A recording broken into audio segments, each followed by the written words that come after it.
불러서 축복하시고 뭐 하는 겁니까? 야곱을 이스라엘로 바꾸려고 합니다. 이스라엘은 하나님의 목적대로 쓰이는 사람이죠. 이게 인생의 영광이고 의미라는 것입니다. 하나님이 내 인생을 쓰지 않으면 우리 인생은 의미가 없어요. 요 근래에도 이 연예인들이 막 자살을 했습니다. 유명한 그렇게 이쁜 애들이 막 이렇게 자살하는 걸 보면서 얼마나 잘 나가는 애들입니까? 연예인 중에도 최고로 성공한 애들 중에 속하잖아요. 뭐 구하라라든지 설리 너무너무 이쁜 애들, 너무너무 젊은 애들인데 그들에게 돈과 명예와 권력과 모든 것을 다 주어도 오히려 그들이 선택한 것은 자살이었어요. 뭐 최진실지도 그렇고. 그러니까 이번에도 이제 화요 모임을 하는데 대구에 있는 어떤 교회 고3인데 애가 한 명이 있고 교회 다니는 친구인데 자살을 했더라고요. 시험 성적이 안 나왔다고 해서 자살한 거예요. 근데 그 집에 부모님이 딸이 고3인데 새벽기도 가려고 했대요. 새벽기도. 그러니까 막 야단을 치는 거예요. 네가 정신이 있나 없나? 고3이 어떻게 새벽기도 가냐? 야단을 치는 거예요. 자기가 얼마나 힘들었으면 새벽기도 가려고 그랬겠어요? 인생에 목적이 없이 그래 너를 위해서 공부를 해라. 자기를 위해서 공부했어요. 근데 자기를 위해서 공부했는데 성적이 안 나와. 그러면 자기가 뭐가 됩니까? 똥이 된 거죠. 자살하는 겁니다. 여러분 우리가 이 자신을 위해 산다는 것이 얼마나 허망한 것인지 생각하세요. 우리가 우리 자신을 위해 사는 것은 의미가 없어요. 그래서 하나님이 야곱을 불러서 자기가 원하는 인생을 살지 못하게 하십니다. 그리고 하나님이 원하시는 계획대로 야곱을 끌고 가는데 정말 영광스러운 사람으로 빚어내신답니다. 자, 그래서 이 야곱이 라반을 만나야 하는 것입니다. 자기보다도 더 잘 속이는 라반을 만나서 자기의 계획이 막 무너지고 자기 계획대로 안 돼. 안 되는 일을 통해서 하나님은 이 야곱의 자기 주도성을 무너뜨리는 거죠. 무너뜨리면서 그냥 무너뜨리는 걸로 끝나느냐 아니에요. 야곱을 통해서 이제 하나님의 집을 건축하는 자로 그를 세우신단 말이에요. 자, 하나님이 우리를 부르실 때에 이스라엘을 보십시오. 이스라엘이 애굽에서 바로의 국고성을 쌓는 존재로 살고 있었죠. 그런데 하나님이 거기서 그들을 완전히 망하게 해가지고 나오지 않으면 안 되는, 아들이 태어나면 죽는 그런 고통을 당하게 하셔가지고 그 애굽에서 나와서 바로의 국고성을 짓는 사람이 아니라 이 광야에서 하나님의 성전을 짓는 사람으로 그들을 바꾸어 내셨죠. 자, 우리가 이 야곱이 자기를 집을 건축하는 사람에서 자기 자신이 하나님의 집이 되는 그런 사람으로 만들어서 하나님의 영광을 나타내는 도구로 쓰고 싶다는 거죠. 그런데 이 야곱은 우리가 봤던 것처럼 30절에 내가 어느 때에나 내 집을 세우리까 하면서 열심히 자기 집을 건축하기 위해서 노력하고, 그러다 보니까 자기 의를 드러낼 수밖에 없고, 그리고 뒤에 가보니까 이제 꾀를 내게 되잖아요. 자, 이 라반 밑에 있어 가지고는 내가 아무 재산도 증식할 수 없겠다 라는 생각이 들어서 자기 집을 건축하는 방법이 꾀를 쓰는 것입니다. 지혜를 쓰는 것입니다. 우리도 본능적으로 자연인의 본능은 어떤 문제가 생기면 항상 머리를 돌립니다. 지혜를 만들어내려고 하고 그걸 통해서 문제를 해결하는데 관심이 있죠.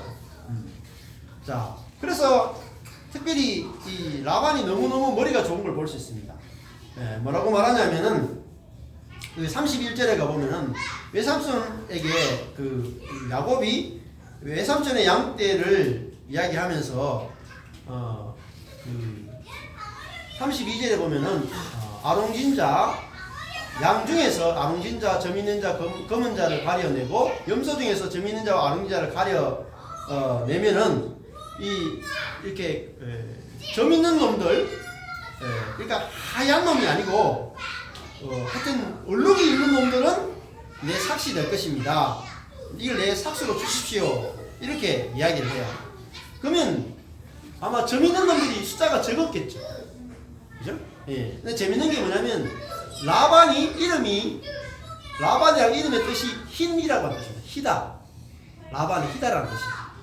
그러니까 흰 진성은 다 라반 당신의 것이고 내 것은 얼룩이 있는 어떻게 보면은 죄인과 같은 그런 짐승들 숫자가 적은 얘들만 저에게 선물로 주십시오. 삭스로 주십시오. 이렇게 이야기했어요. 그리고 만약에 내가 얼룩이 없는 놈들, 점이 없는 놈들을 내가 가지고 있다면 내가 도둑질한 것으로 나를 인정해 주십시오. 이렇게 이야기했습니다. 그러니까 34절에 가면 라반이 어떻게 하냐면은 그래 네 말대로 하자. 그리고 라반은 더 놀라운 꾀를 내죠. 꾀를 내는 게 뭐냐면은 수염소 중에 35절 가니까 수염소 중에 얼룩무늬와 점 있는 자, 암염소 중에 흰 바탕에 아롱진자와 점 있는 자, 양 중에 검은 자를 가려내 가지고 얘들을 누구 손에 붙이냐면 자기 아들들의 손에 붙이죠. 자기 아들들은 열심히 일합니까? 열심히 일 안 하죠. 실력도 없고 열심히 일 안 해. 그러니까 노는 자기 아들들에게 얼룩 무늬가 있는 애들을 양 염소를 다 맡기고 야곱의 손에는 그죠? 라반의 양떼, 흰 양떼들만 싹 다 맡기는 거예요. 자, 이렇게 라반이 얼마나 머리가 좋은지 몰라요. 그러니까 야곱이 그 얼룩 무늬가 있는 이 양을 정식시킬 수 있는 방법이 없잖아. 그죠? 자기가 얼룩 무늬가 있는 애들을 돌보질 않잖아. 그거는 다 라반의 아들들이 돌보고 자기는 흰 양떼들만 돌보는 거죠. 라반의 이제 완벽한 계획이 이제 여기서 볼 수 있습니다. 라반이 얼마나 똑똑한 사람인지. 근데 이제 37절부터 보면은 야곱이 이제 내가 이래가지고는 도저히 안 되겠다 싶어요. 야곱도 이제 머리를 쓰는 거예요. 무슨 머리를 쓰냐면 자 37절은 버드나무가 나와요. 버드나무라는 말은 플라타너스 그리고 살구나무는 아몬드 나무예요.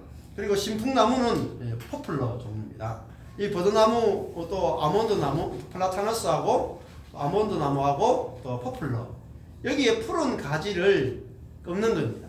꺾어가지고 껍질을 벗겨서 흰 무늬를 내가지고 그 껍질 벗긴 가지를 양떼가 와서 먹는 그 개천이라고 되어 있는데 이걸 개천이라고 번역하기보다는 움푹 파인 것입니다.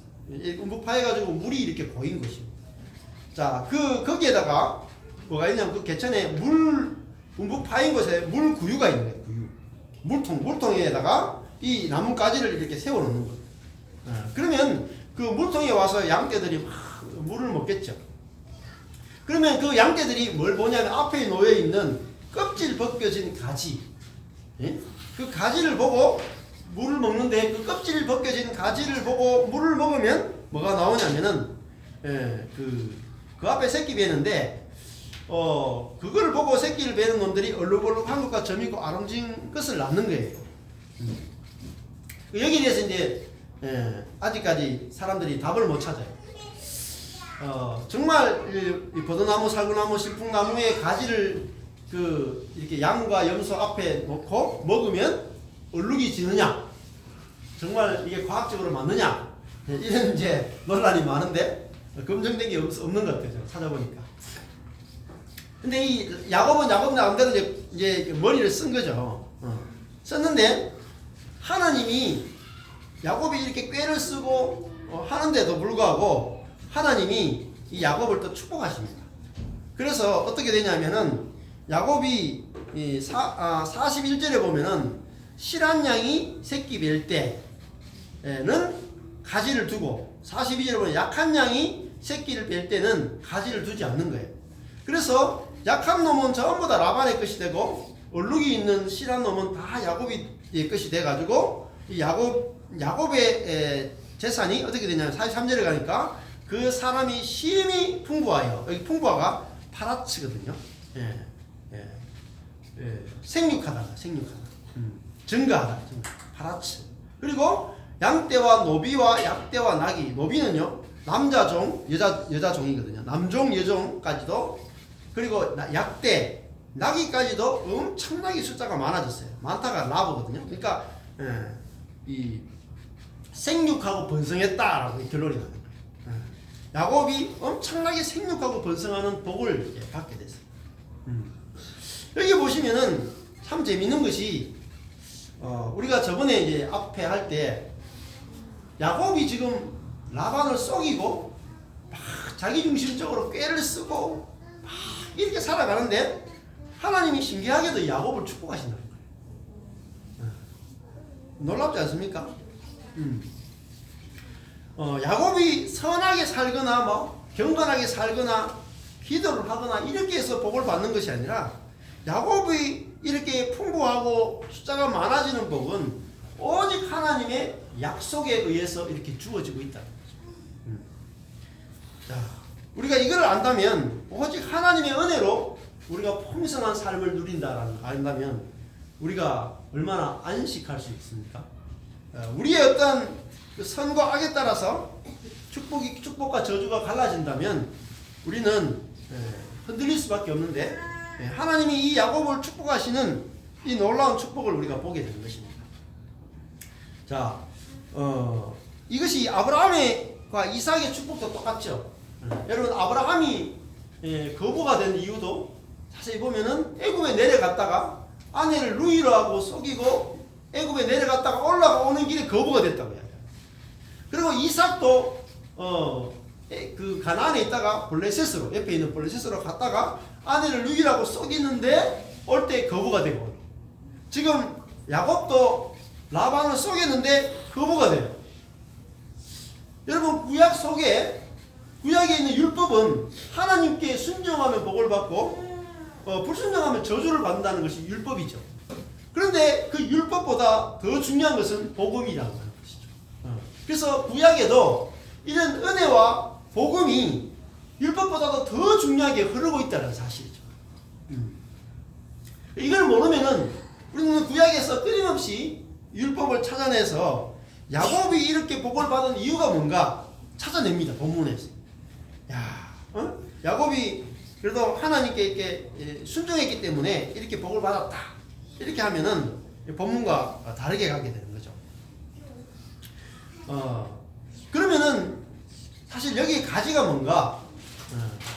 어떻게 이 가지를 본 양과 염소는 이렇게 실한 놈이 되고 이렇게 풍성해질까?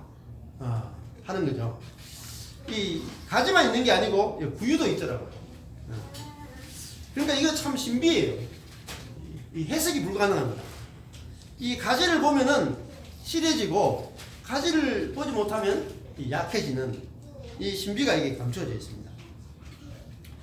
마치 이 가지는 나무를 상징하는데 나무는 사람을 상징하고 그 나무는 결국은 사람 중에 어떤 사람인가를 보여주는 거라고 볼 수 있어요.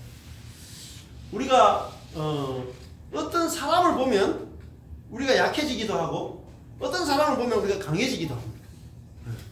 사실 우리 앞에는 두 종류의 사람이 있습니다. 아담이 있고 그리스도가 있죠. 아담이냐 그리스도냐, 내가 누구를 보고 따라가느냐에 따라서 내 운명이 사실 결정된다고 할 수 있어요. 우리가 어제도 저녁에 어떤 목사님이 저한테 전화가 왔었는데 밤늦게 전화 와가지고 말씀을 이렇게 십자가에 대해서 이해가 안 된다 그래가지고 이제 같이 이야기를 좀 나누었는데 여러분 아담과 예수 그리스도 두 사람을 어떻게 구분하느냐? 우리는 아담은 사람이고 예수는 하나님이다 이렇게 보통 이야기 생각하고 많이 살아가죠. 그런데 성경에서 우리가 아담과 그리스도를 비교하는 데서 있어 중요한 부분은 아담은 선악과를 먹은 사람이에요. 아담은 선악과를 먹은 사람이고 예수 그리스도는 생명과를 먹은 사람이에요. 두 사람의 차이가 그럽니다. 아담은 선악과를 먹고 하나님처럼 되기 위해서 선악과를 먹은 사람. 그런데 예수 그리스도는 하나님처럼 되려고 한 분이 아니고 사람이 되신 분이죠. 정반대죠. 아담은 하나님이 되려는 사람이고 예수는 사람이 되려고 하는 분이시죠. 여기서 아주 근원적인 차이가 있습니다. 자, 아담은 왕의 자리에 오르기를 원하는 사람이고 예수 그리스도는 십자가에 달리기를 원하시는 분입니다. 이게 가장 근원적인 차이예요. 자, 우리는 누가 영광스럽게 보입니까? 하나님의 자리에 오르는 아담, 또 왕의 자리에 오르는 아담, 선악의 지식이 분명해가지고 자기의 지혜를 가지고 살아갈 수 있는 위대한 사람, 그게 아담이에요. 그래서 자기의 지혜와 자기의 선과 자기의 능력으로 살 수 있는 아담, 그 사람이 우리가 꿈꾸는 이상향이죠. 우리는 그 사람을 지향하고 살아갑니다. 그래서 이스라엘 백성들이 메시아를 기다렸죠. 근데 그들이 이 아브라함 때부터 혹은 그 이전 아담 때부터 메시아가 와서 여자의 후손이 와서 자기를 구원해 주길 수 있는 그런 메시아를 기다렸습니다. 그래서 메시아는 기름 부음 받은 자라고 하는 뜻이죠. 그래서 그들은 메시아가 어떤 사람이 기름 부었냐면 왕이고 제사장이고 선지자를 기름 부었습니다. 그러니까 메시아가 등장하면 왕이면서 제사장이면서 선지자인 메시아가 오기를 그들은 기다렸어요. 근데 그들은 선악과를 먹은 사람이기 때문에 메시아가 하나님이 메시아를 보낸다 그러면은 딱 머릿속에 뭐가 떠오르냐면 왕 같은 메시아, 제사장 같은 메시아, 선지자 같은 메시아. 어떤 메시아죠? 왕처럼 어마어마한 능력이 있는 메시아. 그죠? 제사장처럼 아주 거룩한 삶을 사는 메시아. 선지자처럼 말씀을 전하고 어마어마한 기적을 베푸는 그런 메시아를 기다리고 있어요. 즉 다른 말 하면 그런 사람이 하나님이 축복하시는 사람, 하나님이 기름 붓는 사람, 그런 사람이 참 사람이라고 생각했던 거죠. 그런데 하나님이 보내신 메시아는 어떤 메시아냐면 왕은 왕인데 섬기는 왕이야. 제사장은 제사장인데 아무런 힘이 없는 그런 제사장이야. 선지자인데 기적을 행하긴 하지만 결국은 사람들에 의해서 핍박받고 조롱받고 버림받아서 십자가에 죽는 선지자라고. 사람들이 기다린 메시아가 아니었어요. 그래서 사람들은 다 예수님을 당신은 메시아가 아니다라고 다 거절하고 십자가에 죽여버렸죠. 이런 사람이 우리의 인간의 문제를 어떻게 해결할 수 있는가? 예수님은 인간의 문제를 해결할 수 없다. 그래서 십자가 죽인 거예요. 그러면 현재 우리 삶에도 사실 우리는 메시아를 기다리고 있어요. 지금도 재림하실 그리스도를 기다리죠. 근데 지금 많은 그리스도인들이 재림하실 그리스도를 기다릴 때 어떤 그리스도를 생각하십니까? 하나님으로서 어마어마한 전능함으로 인간의 모든 문제를 해결할 그런 전능하신 하나님으로서 재림하는 그런 그리스도를 기다리죠. 근데 그것은 아주 일부분입니다. 복음의 일부분밖에 없습니다. 진짜 하나님이 어떤 분이시고 예수가 어떤 분이고 메시아가 어떤 분이냐 알려면 십자가를 보지 않고는 알 수가 없어요. 자, 이번 주에 제가 읽은 그 철학자 중에 데리다라고 하는 철학자가 있어요. 데리다, 자크 데리다. 근데 너무너무 그 재밌는 이야기를 하더라고요. 이번에 이제 그 포스트 모더니즘에 속한 철학자인데 기독교인입니다. 기독교 철학자. 무슨 이야기 하냐면 그 예수님 이야기를 하면서 그 환대에 대해서 이제 이야기를 하는 거예요. 환대. 우리가 다른 사람을 이렇게 그 손님을 맞는다고 이제 생각을 해보면은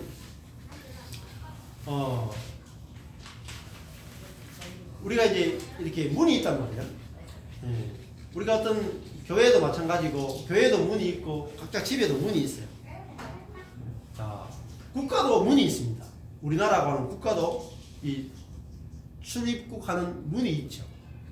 자, 문이 있으면 한국 같은 경우에 생각해 보세요. 한국 같은 경우에 우리나라 사람이 한국의 주인입니까? 외국인이 한국의 주인입니까? 여러분, 한국 사람이 한국의 주인이라고 생각하죠?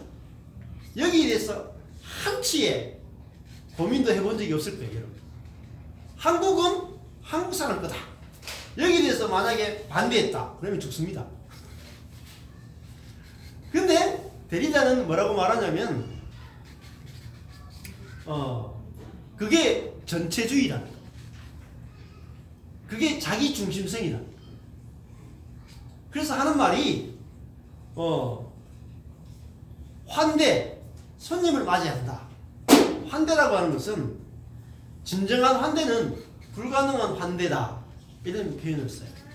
무슨 말이냐면 자, 우리나라 사람들이 있는데 외국인이 들어올 때 우리는 어때요?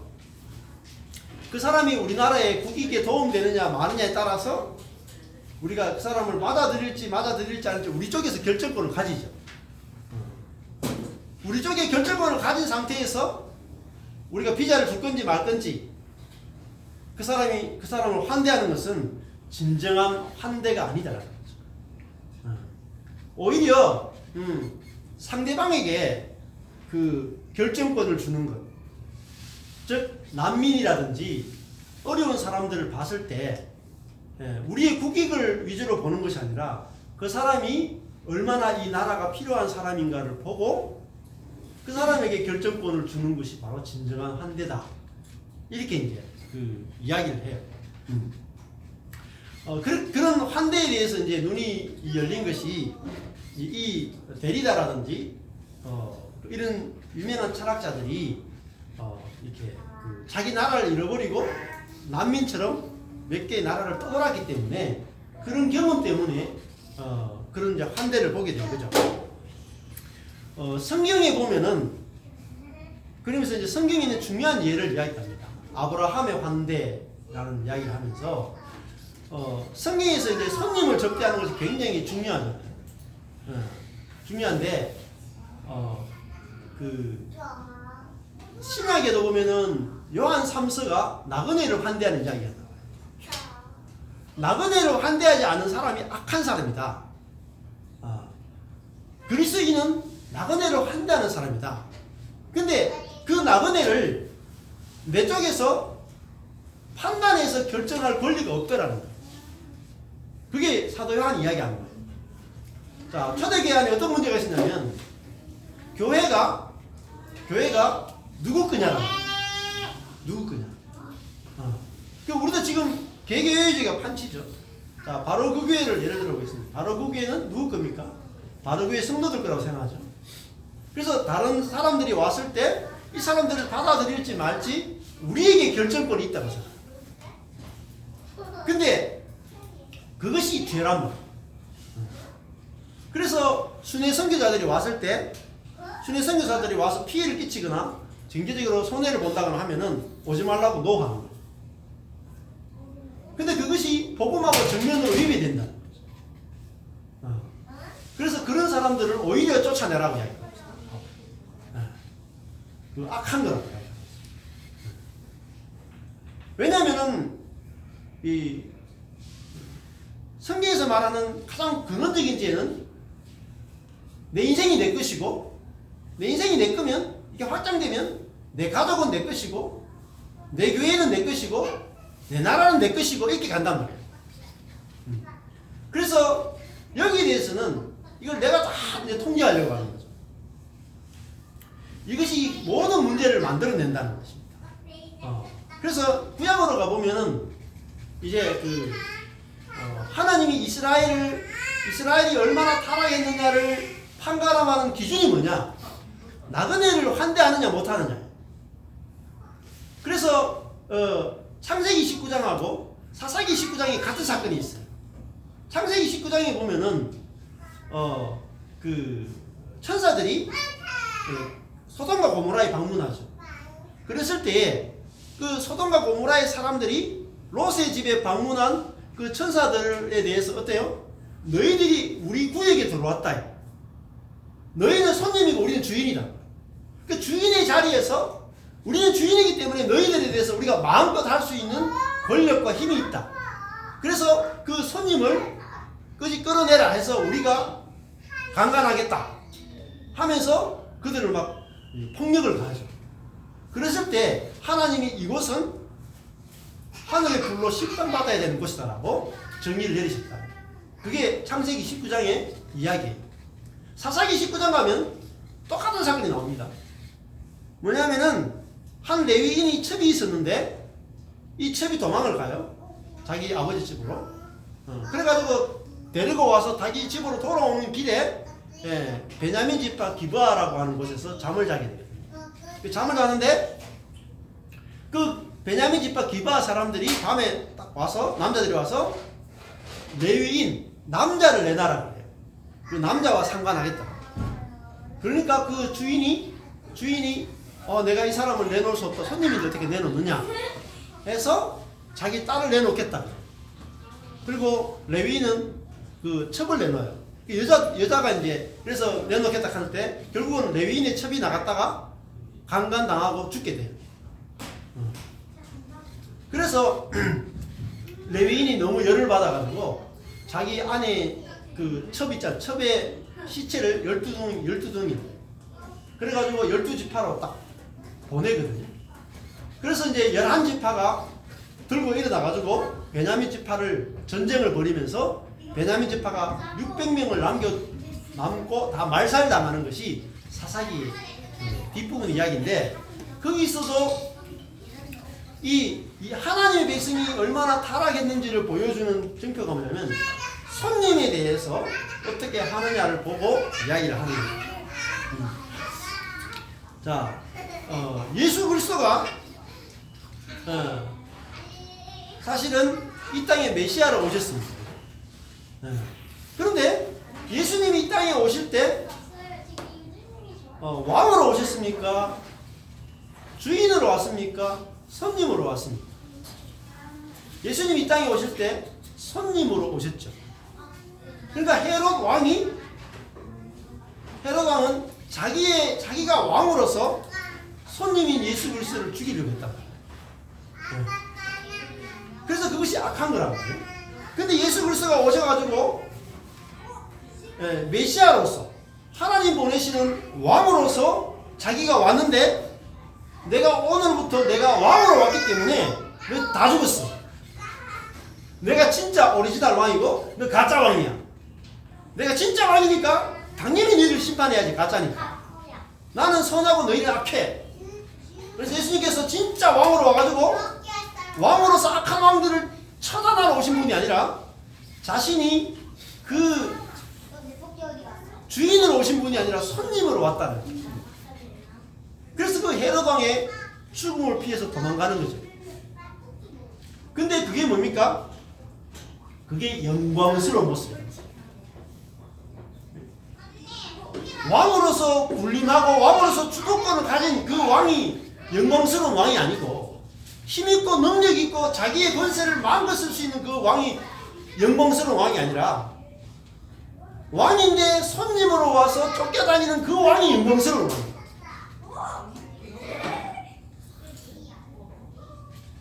십자가에 죽으신 그리스도를 보십시오. 왕으로서 제사장으로서 선지자로서 세상을 심판하러 왔다면 자신이 심판해야죠. 그런데 심판하러 온 분이 심판을 받고 있는 거야. 말이 안 되잖아요. 그게 뭐죠? 진정한 환대, 진정한 통치라는 거예요. 그 데리다가 얼마나 멋있는 철학적으로 이걸 푼 거예요. 이게 세계적인 철학자가 된 거예요. 왜 말씀드리냐면 이게 진짜 복음이다.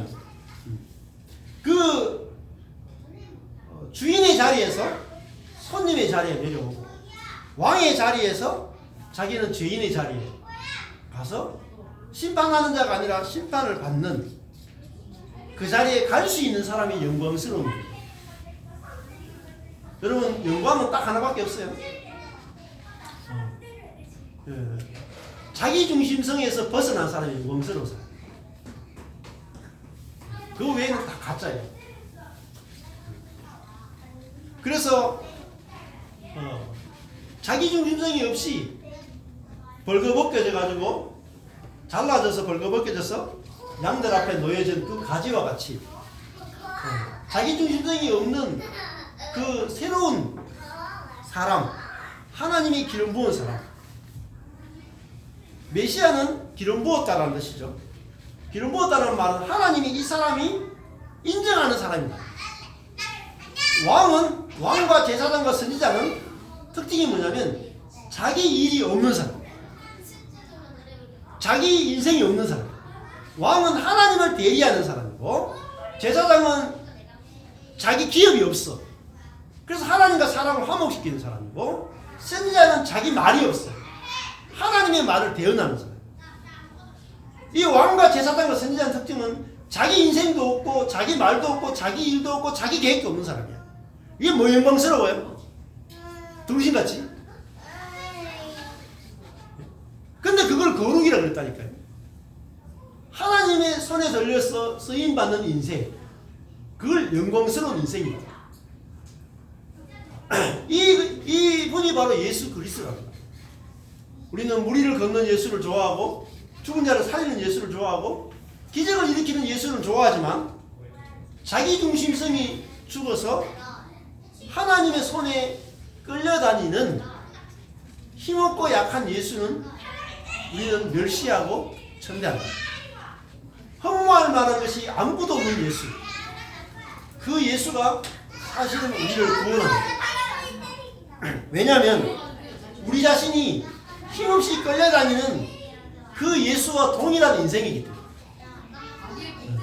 야곱이 자기 뜻대로가 아니라 이렇게 끌려가는 사람, 그 야곱이 바로 힘없이 끌려가는 예수를 보여주고 있고, 그 힘없이 끌려가서 십자가에 죽는 그 예수가 바로 우리 자신의 존재를 말하고 있다. 그런데 우리 뜻대로 되지 않는 그 인생을 들어서 하나님은 당신의 영광을 위해서 우리 인생을 쓰고 계시다.